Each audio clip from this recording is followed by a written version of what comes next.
রাস্তা জাম করে সব জায়গায় এটা কেন বলা হচ্ছে যে আপনি কালকে ওনারে পাঠিয়ে দিন। নারায়ণগঞ্জে পুলিশের বিরুদ্ধে রেকার বিলের নামে ভ্যান চালকদের হয়রানির অভিযোগ তুলে চাষারা চত্বর অবরুদ্ধ করে বিক্ষোভ করে ব্যাটারি চালিত ভ্যান মালিক শ্রমিক সংহতি।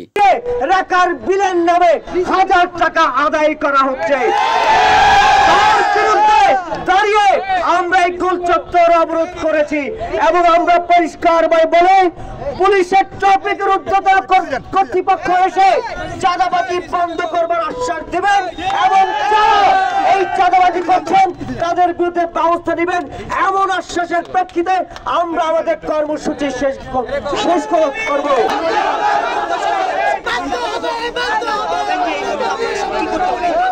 পরে পুলিশের আশ্বাসে অবরোধ তুলে নেয় তারা। রোববার 12 জানুয়ারি 11:30 থেকে 12টা পর্যন্ত আধ ঘন্টা রাস্তা অবরুদ্ধ করে রাখেন তারা। আর এ কারণে দীর্ঘ যানজটের ভোগান্তিতে পড়ে নগরবাসী। এর আগে নারায়ণগঞ্জ প্রেস ক্লাবের সামনে সংক্ষিপ্ত সমাবেশও করেন ভ্যান শ্রমিক নেতৃবৃন্দরা।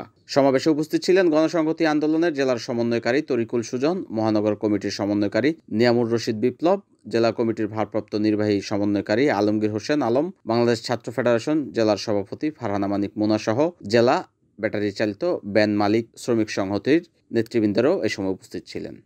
আপনাদের আমরা ফুটপাত পরিষ্কারের জন্য আইন শৃঙ্খলা মিটিংয়ে সবাই বলা হয় এবং থানাকেও বলা হয়, ট্রাফিক পুলিশকেও বলা হয়। ট্রাফিক পুলিশও থানা কাজ করে, ঠিক আছে।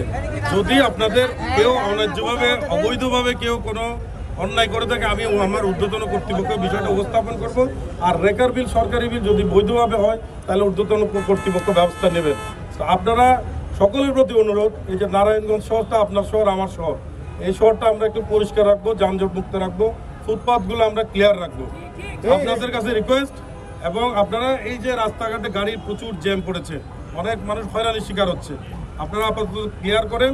এই বিষয়টা আপনারা এই আমাদের পুলিশ সুপার মহোদয় আছেন, ওনাকে বিষয়টা অবগত করেন, আমি সহ আপনাদেরকে এই আপনাদের বিষয়গুলো উপস্থাপন করব। NAN TV, Narayanganj.